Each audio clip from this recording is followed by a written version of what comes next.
Picking back where we left off at, starting with Model 2, the Star Forces will consist of 4.7 million ships. The reason for having this many ships is to have 100 ships per 100,000 worlds, and the support force will consist of at least 56 million support ships. For a peacetime model, it will consist of 1.25% of the population. As for wartime, it will consist of 5% of the population. And finally, for a protracted galactic war, it will consist of 15% of the population, meaning this will include inactive, ready reserves, and reserve personnel. The total size of the peacetime forces consists of 938 quadrillion personnel. The Star Forces will consist of 140.7 quadrillion personnel, or 15% of the peacetime total personnel. For Imperial Army, it will consist of 797.3 quadrillion personnel, or 85% of the manpower pool. As for the Planetary Defense Forces during peacetime, it will consist of 3% of the population, which brings a total of 2.3 quintillion personnel, for they will need to defend 4.7 billion worlds, which is a rounded off estimate. As for wartime, an additional 5% are to be mobilized for a galactic war. On top of the 1.25%, this will have 6.25% of the population in the military. Star Forces will get 20% of the manpower pool, which consists of an active component mentioned earlier. This will include an additional 70.5 quadrillion personnel. Some of these forces will be in the reserves to replenish losses or fill in the ranks. As for the Imperial Army during wartime, they will have 70% of the manpower pool. This will consist of an additional 247 quadrillion personnel, and that is a rounded up estimate for a higher end model. For a lower end number, it will be 159 quadrillion personnel, which consists of 45% of the manpower pool. The overall doctrine of the Prothean military will be to ensure the destruction of a threat and conquer them once they are done defeating the enemy. The Prothean Empire's military forces will use numerical superiority, mass, firepower, to overwhelm the enemy and exploit breakthroughs to take out enemy forces. Combine that with ground and air forces incorporating attrition warfare in their approach to their doctrine. This applies to both ground forces and naval forces. Both the Army and naval forces will utilize mass mobilization in the event of a galactic war, or a dire threat to the Empire. It will most likely be used during their war against the Reapers. As for peacetime operations against the insurgents or rebels, they will use smaller units to fight campaigns to suppress and destroy their enemies. First is High Command. This consists of senior officers who oversees the entire military apparatus. They conduct planning and oversees theater or regional operations. Essentially, this is a joint command consisting of all the branches. Next is Star Forces Command.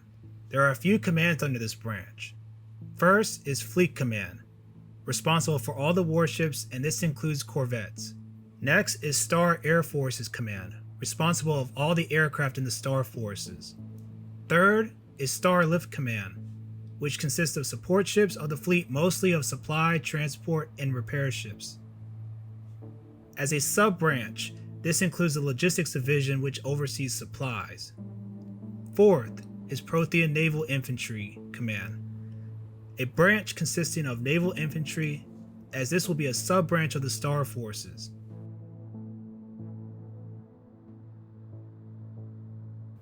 Imperial Army Command, responsible for all the branches in the ground forces. Force Command, command of the combat forces, includes sub-branches such as tanks, artillery, and infantry.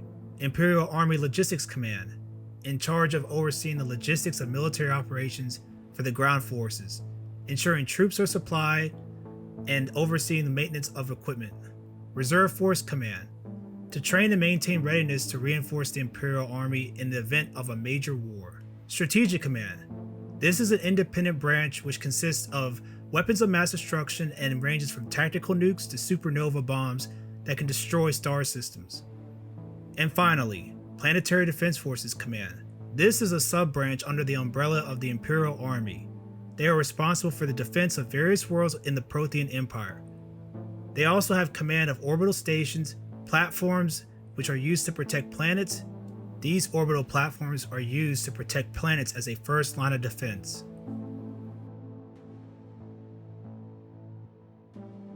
Next is to divide up the galaxy into various regional commands I envision for the Prothean military. They are Capital Command, Outer Capital Command, Sol Command, Attican Command, and Terminus Command. First is Capital Command. This is where the military headquarters is located at. It is an essential area for the homeland, and a large amount of assets will be stationed here to ensure the protection of the capital. Capital Guard units will be necessary to station at the Citadel. Next is Outer Capital Command. This is the first line of defense when it comes to protecting the capital. This area will be essential and have a significant amount of military assets, both space and land forces. Most of these forces will be tripwire forces, meaning if an enemy is encroaching on the homeland, these will be the first forces to respond. Following is Sol Command, home to a yellow star which does not consist of a heavy military presence, but an observation of a species called Homo sapiens. The Charon relay is a key relay to reach the Sol system, and a limited naval presence and ground presence will be required for this area. Attican Command. This is the Galactic East, which has a relative military presence. Military expeditionary forces are sent there to patrol and keep worlds in line with the Empire.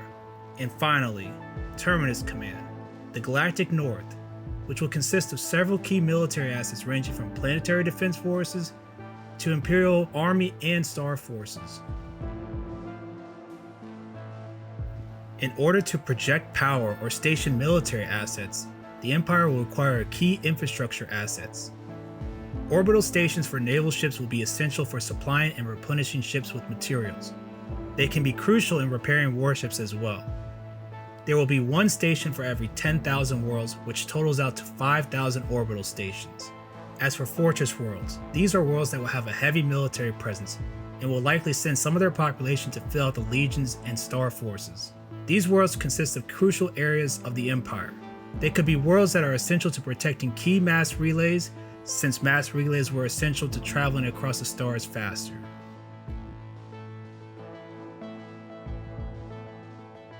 I wanted to give my final thoughts here. I could not imagine conquering or expanding an empire on a galactic scale, let alone scaling the military forces needed to conquer the Milky Way, which is a titanic task to undertake. The logistics, building new bases, warships, and other equipment is a huge undertaking, plus feeding your troops if you decide to use humanoid forces. Part of the reason why I understand why Garmulus use androids or machines to swiftly conquer and occupy planets. That is an understatement. I honestly would like to get into games like Stellaris and could only imagine playing a galactic conquest goal of 1,000 star systems, let alone 2,000 star systems in the game. This model that I designed is the set standard for what I envision for a galactic-sized military force and what it will look like for a militaristic culture. Depending on if the Empire or Federation is at war with another faction, it will determine the scale of a military force. Some of the key questions to ask is the culture. Is this a militaristic race bent on conquest or ascendancy? Or is this a force seeking partners and liberating other races from the galaxy?